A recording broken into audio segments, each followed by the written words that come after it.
Hi there, and welcome to the Live Vybrant podcast, where we explore how to live with energy, purpose, and intention. I'm your host, Joshua Haag, a holistic lifestyle, performance, and success coach with a background in professional sports and 2 decades of coaching experience. Each week, I sit down with experts across a multitude of fields, including wellness, finance, and personal growth, to uncover practical strategies that will help you thrive in every area of life.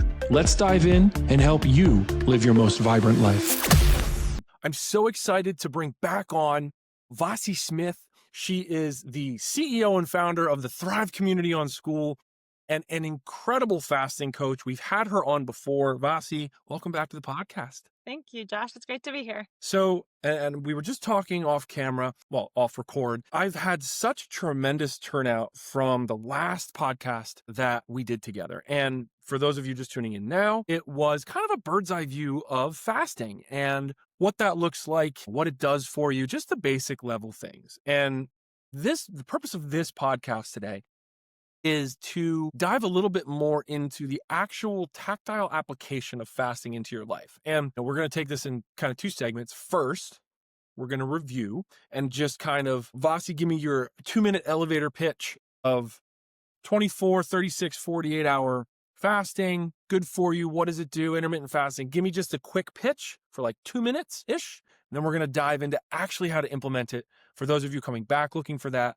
or for those of you who need the coaching, you're getting it direct from the horse's mouth. Vasi, go. Overview. Fasting. You just called me a horse.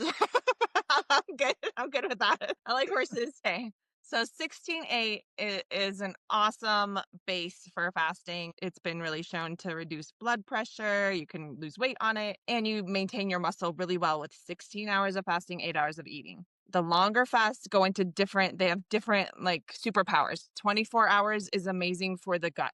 It helps to reset the gut lining, heal gut health. If you do 2 or 3 24-hour fasts a week, you can see a difference in things like SIBO or gut symptoms you might be having. Dr. Mindy Peltz does that regularly with people. She's a functional medicine doctor. 36 hours is amazing for really getting into fat stores that have been building for years. Even a 36-hour fast will start to let your body go in there and burn that fat for energy. So 36 is amazing for releasing fat that has been stored through the years. 48-hour fast is a dopamine reset.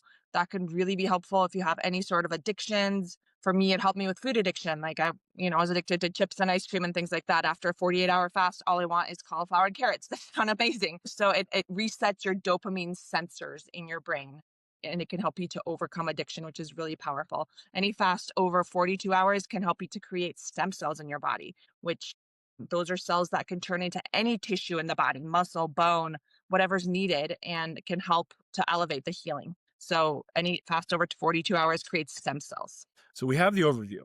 And I think the next step for all those listening is you have to think about what you need, whether it's gut health, whether you need fat loss, healing, or things like that. Like, step back and think about what your goals are, what you're trying to achieve. That being said, now let's assume, right, you're talking to me, Vasi.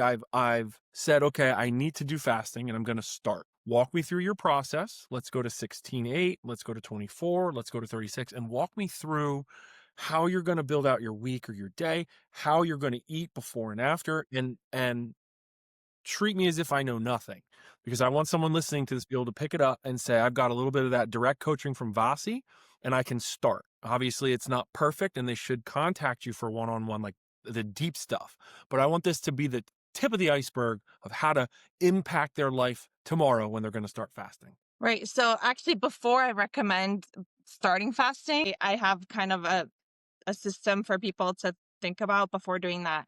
That's part of that is being really clear on your health goal. What is it that you want to create? What is it that you want to heal? Do you want to lose weight? Do you have gut symptoms? Do you have hormone issues?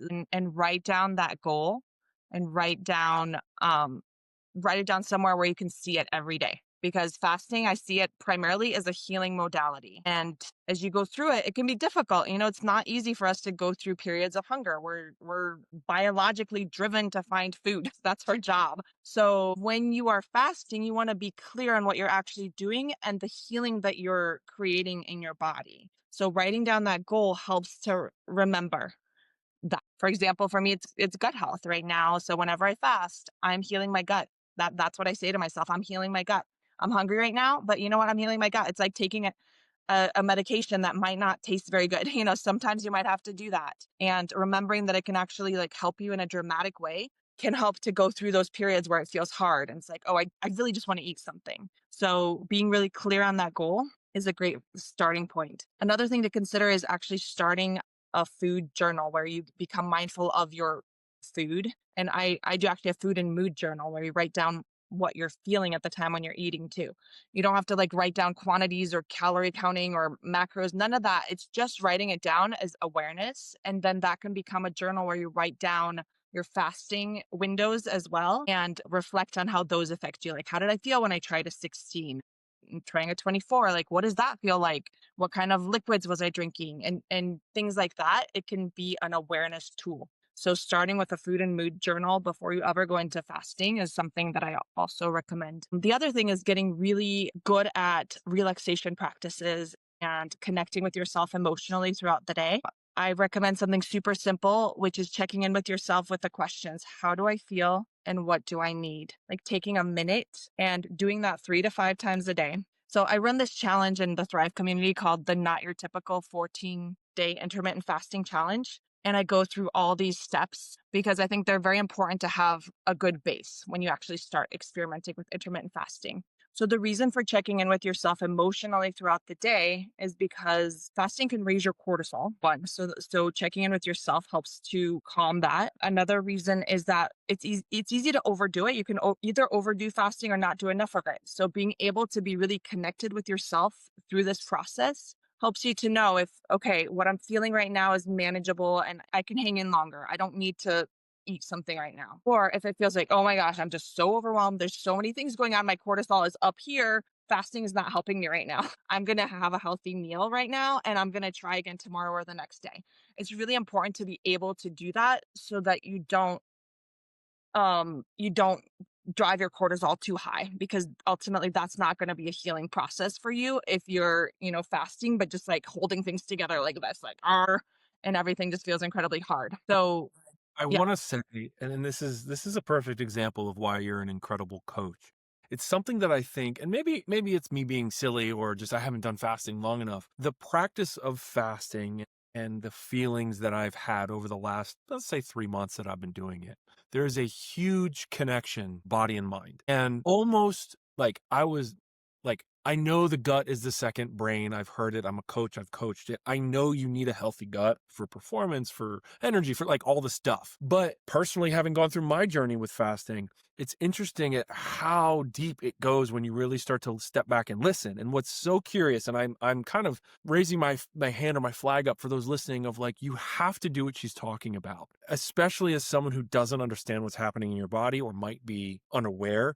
The check-ins mentally, the questions to yourself, the awareness questions, things like that are very powerful for understanding the feeling and what's happening. And also, like she said, when to push and when to pull, when to go get more or when to take that healthy meal and bow out for the day. And I've faced moments where I texted Vasi of like, is this right or wrong? What should I be doing? I cannot stress it enough. And this is why she's the master here in the room. Do what she's coaching. Do these moments because they really pay off in the long run once you start diving into this head first and really doing it time after time. That's just my little sidebar of just like I love that that's what you said before we got into anything else. That was amazing. Thank you. I appreciate that.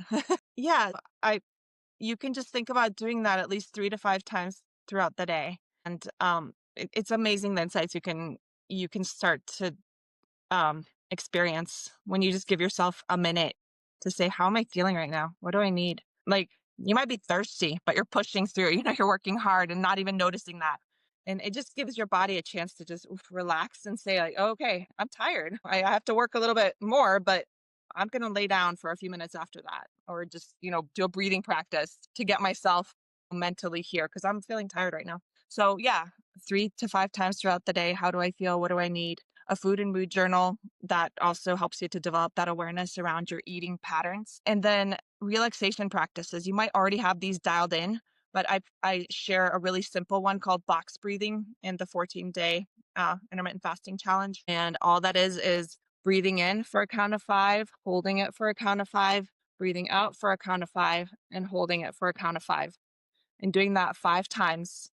And you can do that morning and evening and throughout the day when you're feeling stressed. It just gives your nervous system a chance to reset. It brings cortisol levels down. It can take you out of a state of like speed and anxiety and just bring you down. It can rev you up if you're feeling sluggish. It can give you energy and clarity. So if you're open, I can just lead like maybe just like 2 cycles of the box breathing if you're open to doing that. Do it. And I think a piece to this as well is always remember disease grows in hypoxic conditions. So hypoxic is without oxygen.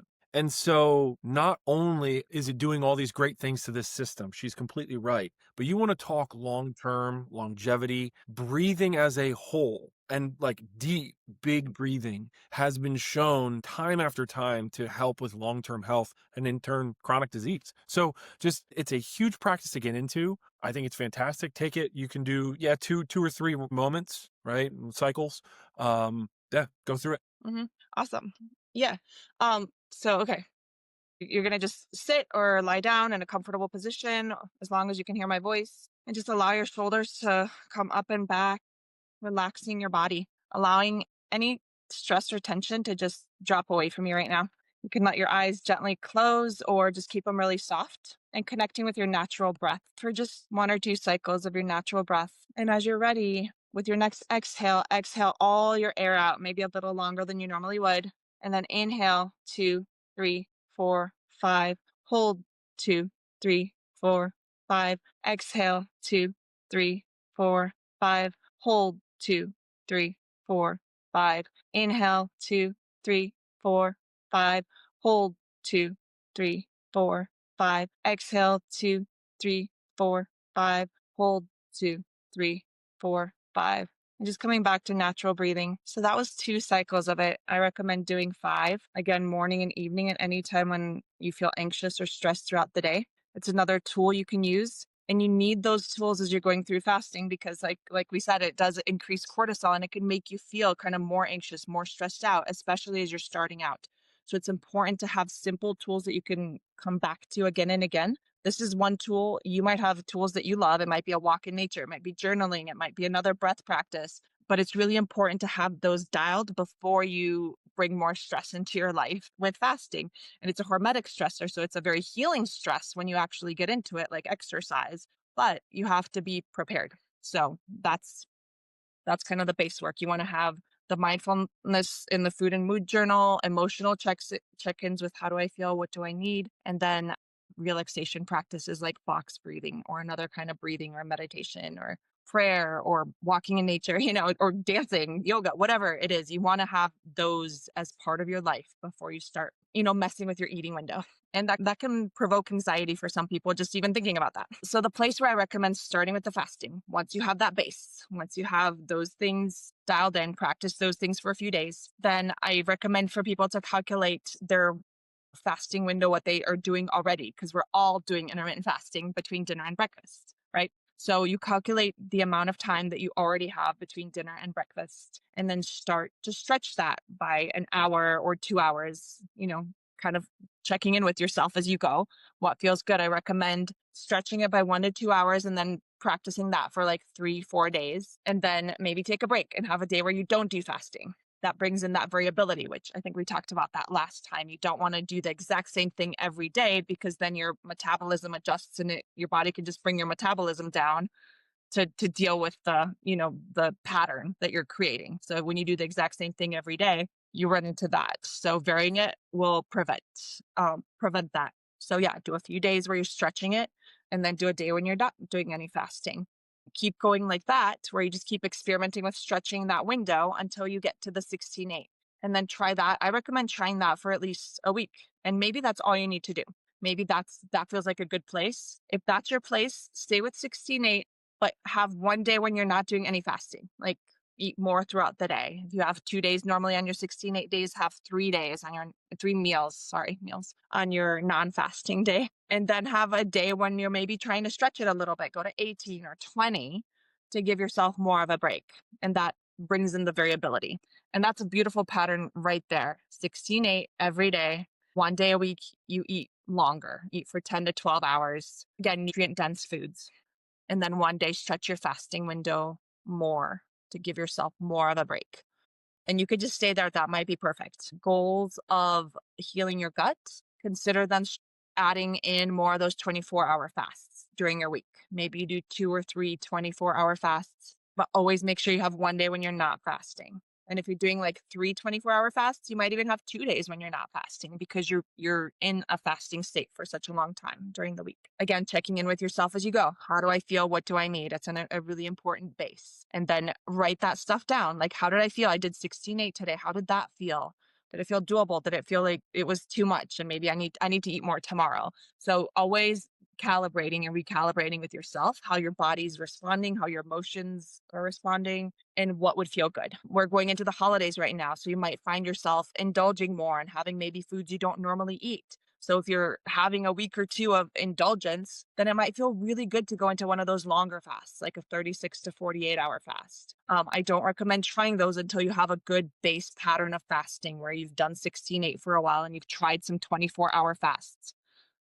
As soon as you've done that, then you can start experimenting with some of these longer fasts, like 36 hours. And that can really help get into those fat stores as well, like we talked about in the beginning. One thing I forgot to mention is part of that base you want to create before you start fasting is looking at your nutrition. That's a really important piece. And the food and mood journal can help you with that too.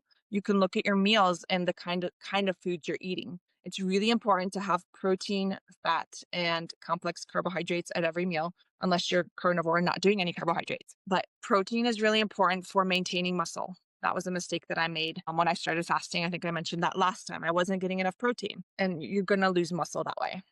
Even though, when you fast, your body produces the HCG hormone, which helps to protect your muscle, which is awesome. But if you're not getting enough protein to begin with, you will lose muscle. So make sure you're getting protein at every meal, about 30% protein, about 30% fat, and then about 40% complex carbohydrates is a general pattern for people. I don't count numbers. Some people do. That's a way to track it. But I kind of just think about having a good chunk of protein, a good chunk of fat, and veggies, things like veggies, fiber. Sweet potato is a good complex carbohydrate.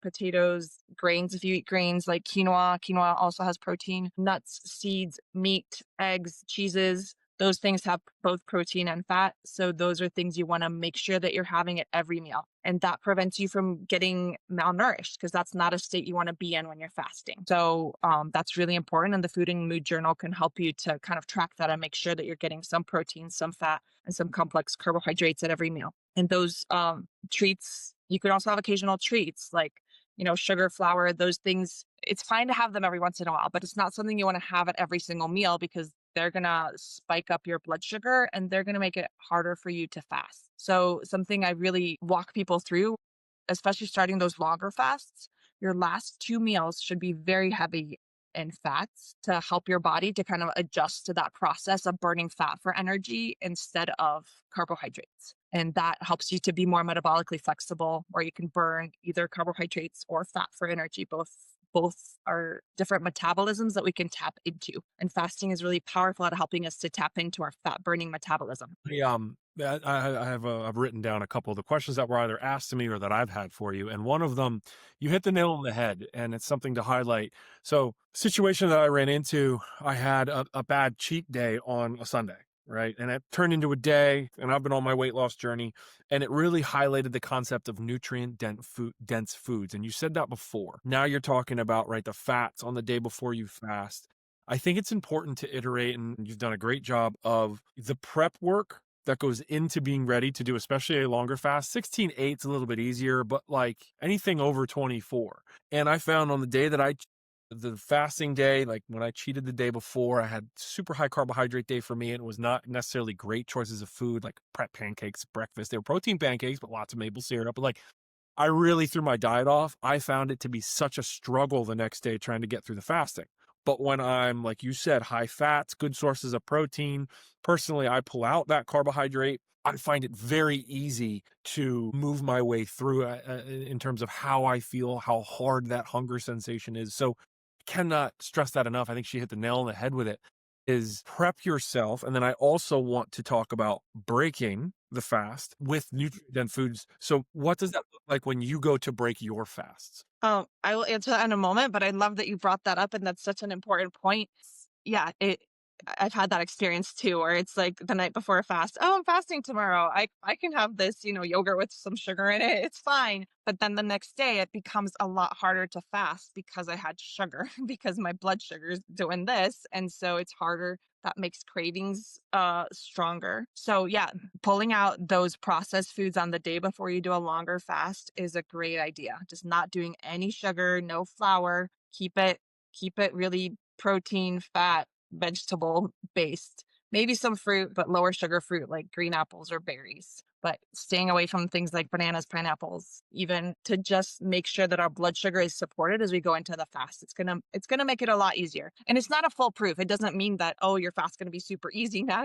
Having hunger can be tricky, even if you did that perfectly, but that just helps to make it easier. I can tell you it made it like, it's not gonna be perfect, but I'm talking it was like a 9 out of 10 difficult down to like a 4 out of 10 difficult. Like I've been through like hard nutrition practices and diets and things like that for my career as an athlete. So I'm used to it. It was so noticeable of a difference. I wanted to make sure I highlighted it for the beginner so they're thinking about that too. It's huge.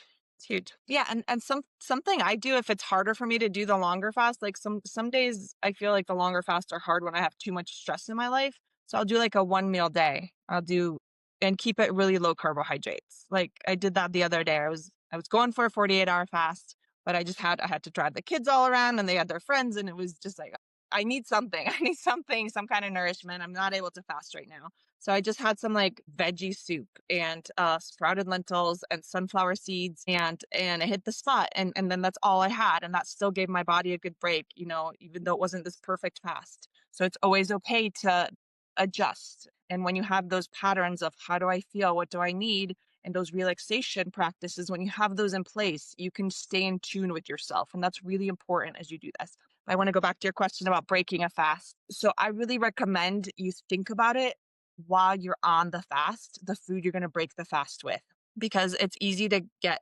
so excited when you're about to break your fast and be like, oh, look, there's pancakes on the counter.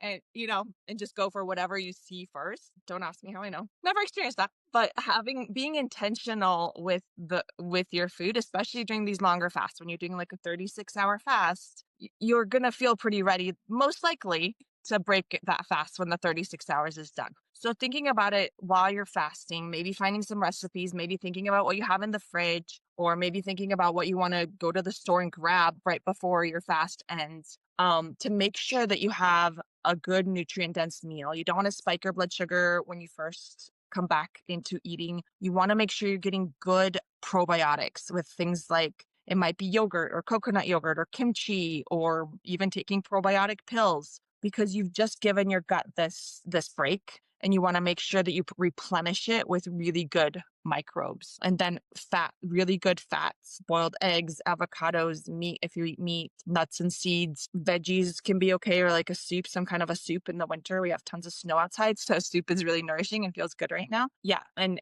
not processed foods. You can bring those in later, but when you're first coming off of a fast, you want to extend that your healing time I by will say, giving yourself really nutrient-dense foods. I will say it's one nice piece is a lot of the times, as long as it's not sitting in front of you like that plate of pancakes, you naturally don't gravitate, at least I've found, towards foods like that. Like my body doesn't want it. And it's crazy if you start to step back and listen to the signals that are going off, you will reach for the meats or a good handful of nuts.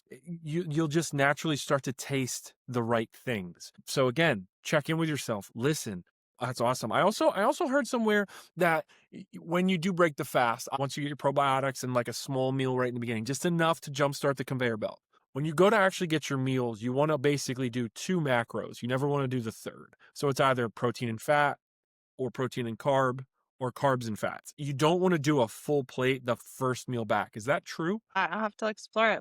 But I do have to say that one of my favorite ways to break a fast is having just some broth. It can be like a veggie broth or a bone broth, and then a boiled egg. A boiled egg, and it's fat. It actually will extend your fasting window because it's something called fat fasting when you just eat fat so that you're not introducing carbohydrates. You allow your body to keep going with that fat burning. And then when you feel hungry next, then think about your next meal. I think, yeah, keeping it simple, that makes a lot of sense. Maybe not having all three of the macros, but yeah, I'll need to research that more. I haven't heard that specific advice, but keeping it simple just makes a lot of sense because your body just has had this break and you don't want to overwhelm it with a whole bunch of different things. Just keep it simple. One ingredient. One thing I did want to ask, especially going through the holiday and whatnot, alcohol. Obviously, not eating for a while and then drinking, you're going to get hit by the alcohol. Do's or don'ts in terms of, let's say I had a great party night, great time over Thanksgiving on Thursday, and I want to fast on Friday. Would you recommend that? Would you not? Why? Things like that. Like, I have my own thoughts, but I want to ask you first. Yeah, I typically don't recommend fasting right after you've had a bunch of alcohol or a bunch of sugar and processed foods because fasting is going to make your digestion move slower. When you're not putting things in, it's going to make things move slower. And then that stuff is going to just sit in your gut for longer and it's going to proliferate bad bacteria, which you don't want. That's the opposite of what you want. So I recommend if you're going to indulge in alcohol or sugar, and alcohol has a chunk of sugar usually, or flour like pies, things like that, take a day, like take 2 or 3 meals where you just have like really good nourishing healthy meals, whatever that looks like for you. Maybe it's a lot of meat, maybe it's a lot of veggies, maybe it's soups again, but have 2 or 3 meals just to keep that, I call it the poop train, keep the poop train moving, and then go into a fast, knowing that you're moving those things and they're not just hanging around in your gut, making those bad bacteria thrive. Just keep those things moving and then take that breaks. Um, with a 36 or 48-hour fast. But I want to also respond to what you said about the having, wanting the better foods after a fast. And I can so relate to that. Fasting has been a huge tool for me in feeling like a greater sense of peace around food. I've struggled with food addiction for years since I was 8 years old. And you know this because I share about it in the Thrive community regularly. But having that time just makes my cravings go away completely. I start craving really, really good nutritious foods and it just makes it so much easier. It cuts down on the food noise. People will say that about like GLP-1 drugs, that's why they're so powerful because they cut down the food noise. It makes them stop thinking about food. I find the same thing with fasting and I love that it's a natural way to do it. And if you're going to choose a GLP-1, that's fine. You have to find your own right path for you, but those do come with side effects and they can also be expensive depending on what insurance you have and whatnot. Fasting is like this free thing that you can practice and experiment with for cutting down the food noise. And I can vouch for just how powerful it is for that. But it is really important to make sure that you refeed and you eat enough calories, like a good amount of calories when you're not fasting and really good nutrient dense foods. But the fasting helps to make those choices easier. So you're not craving those junky foods as much. Love it. And now, um, two more big questions as we wind down here.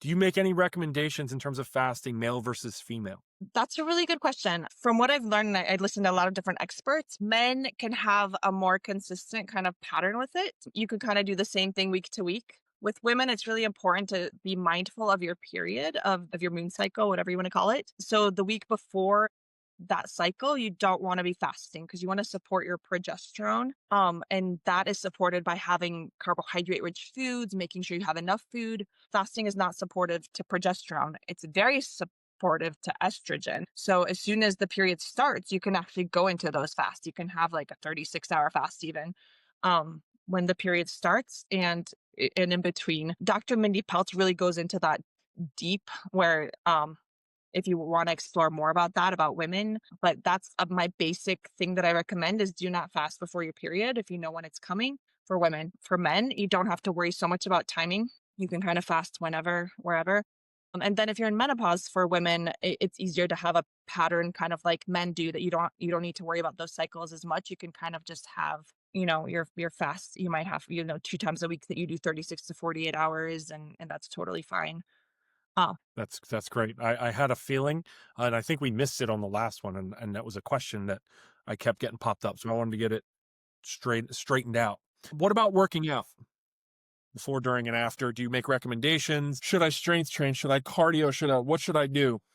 or not do? Yeah, so if you're doing a longer fast, I wouldn't personally recommend doing any hardcore exercise. Gentle exercises is good, just gentle yoga stretches, walking, things like that. You can exercise like at the end of a 16-hour fast when you do the shorter fasts, at the end of a 16-hour fast and then eat right after to replenish that protein. Some people find that they need to have protein before exercising, so you might need to have, a protein shake at the end of your fasting window and then do your exercise or protein breakfast. So again, that goes back to like being really mindful of your own needs and patterns. I made the mistake of doing some more vigorous kind of movement when I first started fasting I was doing like a 48-hour fast and carrying jugs and rocks around our ranch. And I felt that it did not feel good in my body, because my muscles didn't have the nourishment that they needed at that time. Yeah.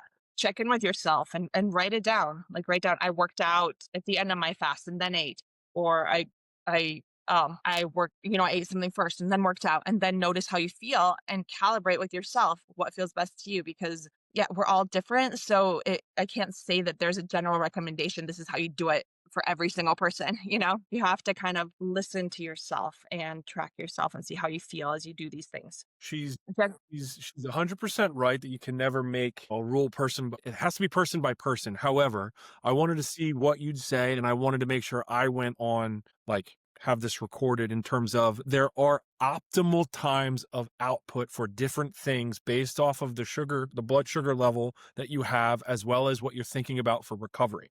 And what that means is let's say you're an elite athlete. I'm saying top of the top, you have everything hammered down, you're breaking your fast right, you're prepping for your fast right, you're not drinking everything. When you're in the fast, when you're in deep fast, zone 2 cardio is going to be your best friend. That's a low and steady walk, that's easy swimming, that's slow uphill treadmill, easy biking, things like that. You should be able to have a chit chat with me and break a little sweat, but not a lot of sweat. And the goal is to just move. It will help with the fast. It will help with circulation. It will help change the pH balance of your gut. Like, there's a lot of benefits to it, but you will feel weak in the first 12 to 20 hours. If you're doing a more advanced fast, is when you want to do your zone 4, zone 5 stuff. You want to crush hard cardio. It will actually deepen your fast. It will push you faster and harder into your deepened fasting states. This is because that zone 4, zone 5 is going to utilize the glycogen and the glucose, the blood sugar that's stored within the muscles faster, right? It will help your body utilize what a fast is going after. The one thing you want to avoid, and this is coming from a big strength coach, is strength training.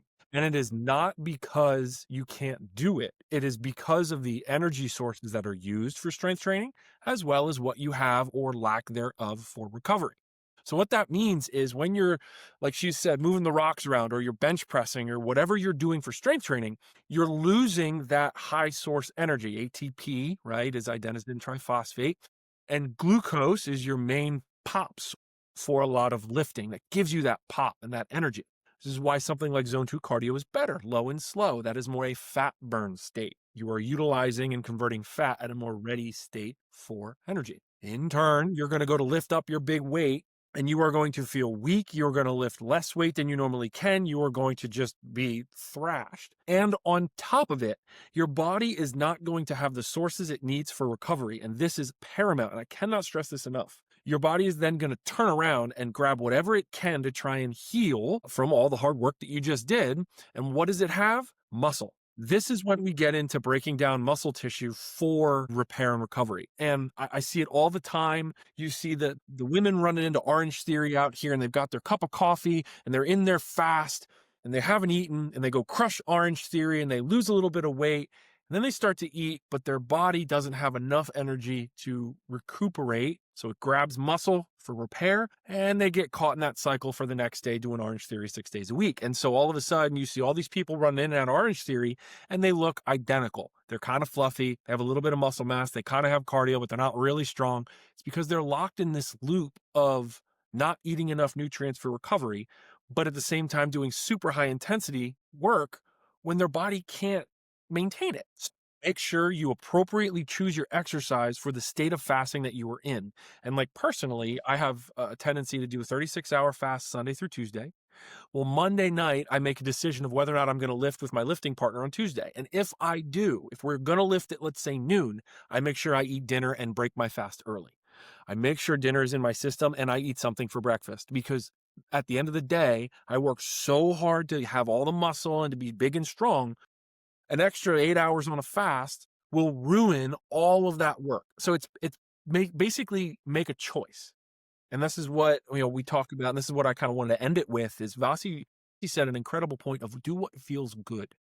Nothing has to be set in stone. You don't have to do a rigorous 24-hour every Monday, period end of story, never look back. Do what feels good for your body. Listen, right? I found out very quickly, and also looking at research and things like that, but you need to eat before you're going to work out heavy. I found out the hard way, like you did with your rocks.